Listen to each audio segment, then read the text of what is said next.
hoton wannan mata da kuke gani ita ce babbar jami'ar da take ba 'yan kungiyar boko haram da iswap horo, kana kuma dukkanin wasu ayyukan ta'addanci a sojojin najeriya sun bayyana cewa ita take horar da su.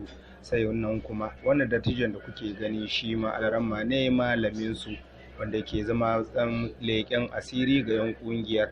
Sannan kuma wannan tukunya iska ga da kuka gani wannan kuna barkin wake ne, asirin su ta tonu zai je kai hari sansanin 'yan gudun hijira, ana kuma sojojin najeriya suka daƙile wannan harin.